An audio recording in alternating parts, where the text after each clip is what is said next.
Hi hello नमस्कार दोस्तों, स्वागत है आप सभी का। आज की इस वीडियो में आपको बताएंगे लॉकडाउन, कोरोना वायरस और मौसम विभाग से जुड़ी हर पल की खबरों के साथ चीन की तरफ से युद्ध के खतरे को देखते हुए पीएम मोदी ने बुलाई हाई लेवल मीटिंग। जी हां, इसकी पूरी जानकारी आपको बताएंगे वीडियो में विस्तार से। तो वही आज की एक और बड़ी खबर में आम आदमी के लिए आई अच्छी खबर, EMI पर ब्याज होगा माफ। जी हाँ, कैसे होगा और क्या करना होगा उसकी पूरी जानकारी आपको बताएंगे वीडियो में। और वही अगली खबर में आपको बताएंगे इन राज्यों में मौसम विभाग ने जारी किया तेज बारिश का अलर्ट। जी हाँ दोस्तों, आपसे हम आज की इसी वीडियो में आज की ताजा और इन्हीं सब महत्वपूर्ण खबरों के बारे में बताने वाले हैं जिनको जानना आपके लिए बहुत ही जरूरी है। तो वीडियो को बिना बगैर ध्यान से आखिर तक जरूर देखें। तो आइए बिना देर किए चलते आज की पहली बड़ी खबर की ओर। दोस्तों इससे पहले फटाफट जान लेते हैं चीनी बीमारी यानी कि कोरोना महामारी की आज की ताजा अपडेट। तो दोस्तों आपको बता दें कि भारत में अब तक संक्रमित मरीजों की संख्या बढ़ती जा रही है और ये संख्या बढ़कर 1,45,000 से अधिक हो चुकी है। जबकि अच्छी खबर ये है कि 60,000 से अधिक मामले सही हो चुके हैं और आपको बता दें कि 4,000 से अधिक लोगों की अब तक मौत हो चुकी है। दोस्तों हो सकता है जब तक आप ये वीडियो देख रहे हो तब तक ये आंकड़ा और भी बढ़ गया हो। इसी के साथ ही बढ़ते आज की अगली बड़ी खबर की ओर।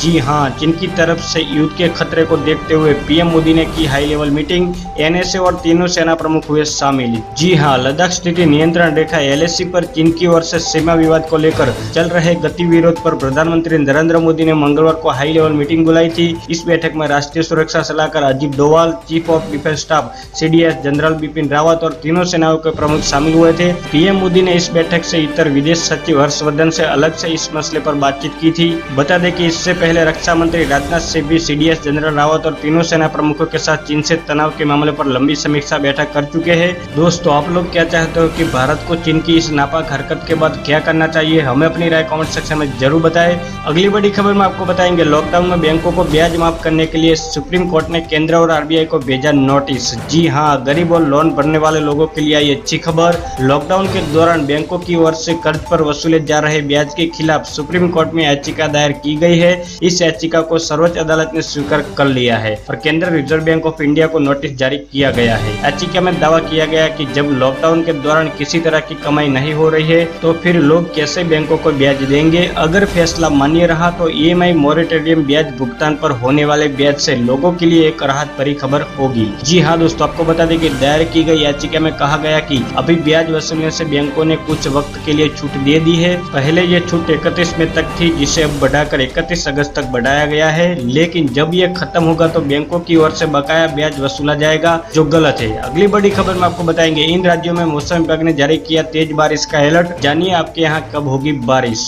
जी हाँ, गर्मी ने इस समय सभी लोगों को बुरा हाल किया हुआ है। दिल्ली, राजस्थान, गुजरात, पंजाब, हरियाणा, मध्य प्रदेश, तेलंगाना और उत्तर प्रदेश सभी राज्यों में पारा 45 डिग्री से ऊपर पहुंच चुका है। स्काईमेट के अनुसार इन सभी राज्यों में साल 2020 के मानसून सीजन की शुरुआत इस सप्ताह के अंत तक शुरू हो जाएगी। लेकिन इसी बीच उत्तर, मध्य और दक्षिण तथा पूर्वी भारत में अगले 2 दिनों तक लू और गर्मी से राहत मिलने की उम्मीद कम ही है। जी हाँ दोस्तों, आपको बता दें कि ऐसे समय में जब उत्तर भारत के कई हिस्सों में हीटवेव की स्थिति तेज हो गई है तो वही भारत के मौसम विभाग ने मंगलवार को अगले 5 दिनों में नागालैंड, मणिपुर, मिजोरम और त्रिपुरा के कई हिस्सों में भारी बारिश की भविष्यवाणी की है। तो वही भारत मौसम विभाग के अनुसार गर्म हवा का जोर कई इलाकों में 28 मई तक बना रहेगा। दिल्ली से लेकर पंजाब, हरियाणा, पश्चिमी उत्तर प्रदेश, गुजरात और उत्तरी राजस्थान में गर्म हवाएं चलती रहेगी। मध्य भारत के राज्यों में भी 28 मई तक लू के अनुमान है। 28 मई के बाद पश्चिमी विक्षोभ की वजह से उत्तर भारत को कुछ राहत मिल सकती है और 1 जून के बाद भारी बारिश हो सकती है। अगली बड़ी खबर में आपको बताएंगे एक रिपोर्ट में हुआ बड़ा खुलासा, भारत और चीन के बीच हो सकता है युद्ध। जी हाँ, चीन लद्दाख में नियंत्रण रेखा LAC के साथ पैगोंग झील और गलवान घाटी के आसपास के क्षेत्रों में तेजी से अपनी सेना बढ़ा रहा है। इससे साफ संकेत है कि वह भारतीय सेना के साथ अपने टकराव को खत्म करने को तैयार नहीं है। विवादित क्षेत्र की स्थिति के जानकार लोगों ने बताया कि भारत की ओर से भी गलवान घाटी में अपने सैनिकों की मौजूदगी बढ़ा दी गई है। 2017 के डोकलाम गतिरोध के बाद ये सबसे बड़ी सैन्य युद्ध का रूप ले सकती है। जी हाँ, बता दें कि उच्च सैन्य सूत्रों का कहना है कि भारत ने पैगोंग से और गलवान घाटी में अपनी स्थिति मजबूत की है। इन दोनों विवादित क्षेत्रों में चीनी सेना ने अपने 5000 सैनिकों की तैनाती की है। बता दें कि पैगोंग झील के पास हालिया टकराव के दौरान चीनी सैनिकों ने अनैतिक तरीकों का सहारा लेते हुए कंटीले तार वाले डंडे और पत्थरों से भारतीय सुरक्षा बलों पर हमला कर दिया था। बता दें कि एक अधिकारी ने नाम न छपने की शर्त पर बताया कि गलवान घाटी और ओल्डी सड़क के पास भारतीय चौकी के अलावा कई इलाकों के आसपास चीनी सैनिकों की मौजूदगी भारतीय जवानों के लिए बड़ी चिंता का विषय है। हालांकि इस क्षेत्र में भारतीय सेना चीन से कहीं ज्यादा बेहतर स्थिति में है।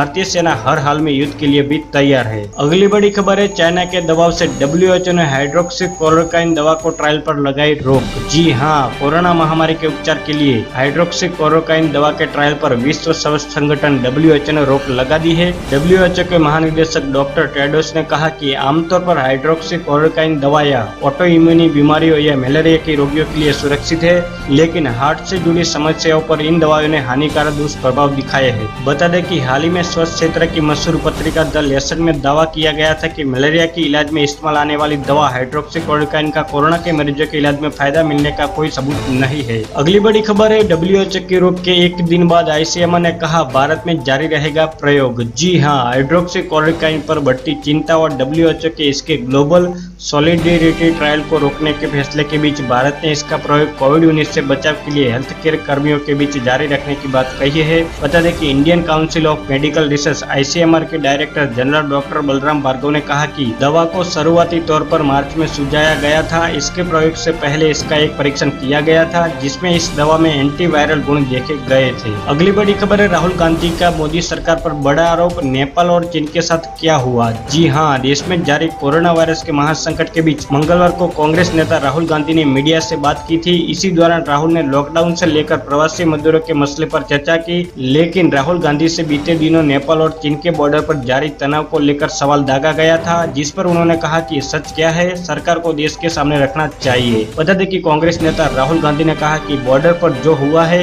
इसकी डिटेल सरकार को देश के सामने रखनी चाहिए। अभी किसी को नहीं पता है कि क्या हुआ है, सरकार बताए नेपाल के साथ क्या हो रहा है और लद्दाख में क्या हुआ है। जी हाँ, राहुल गांधी ने आगे कहा कि इसके अलावा चीन के साथ हुए विवाद पर राहुल गांधी बोले कि भारत चीन का मुद्दा अभी चल रहा है, उस पर मैं ज्यादा नहीं बोलना चाहता हूँ, उसको मैं सरकार की बुद्धिमानी पर छोड़ता हूँ, मगर पारदर्शिता की जरूरत आवश्यकता है क्योंकि पारदर्शिता के बिना मेरा इस पर बोलना सही नहीं होगा। अगली बड़ी खबर में बताएंगे, पीएम मोदी के खिलाफ कमेंट पर बज्जी बीवी ने लगाई थी लताड़, अब आफरीदी ने बताया डरपोक। जी हाँ, पाकिस्तान के पूर्व कप्तान शाहिद आफरीदी ने हाल ही में POK के एक इलाके को दौरा किया था और भारत के प्रधानमंत्री नरेंद्र मोदी के खिलाफ जमकर बयानबाजी की थी। शाहिद आफरीदी की इस हरकत पर भारतीय क्रिकेटरों ने मुंह तोड़ जवाब दिया था, जिसमें हरभजन सिंह और युवराज सिंह भी शामिल थे। जी हाँ दोस्तों, आपको बता दें कि अब शाहिद आफरीदी ने जवाब देते हुए कहा कि हरभजन सिंह और युवराज सिंह ने मेरे फाउंडेशन के लिए जो किया उसके लिए मैं हमेशा उनका आभारी रहूंगा, लेकिन सबसे बड़ी मुश्किल ये है कि वो लोग एक मजबूर हालत में जी रहे हैं,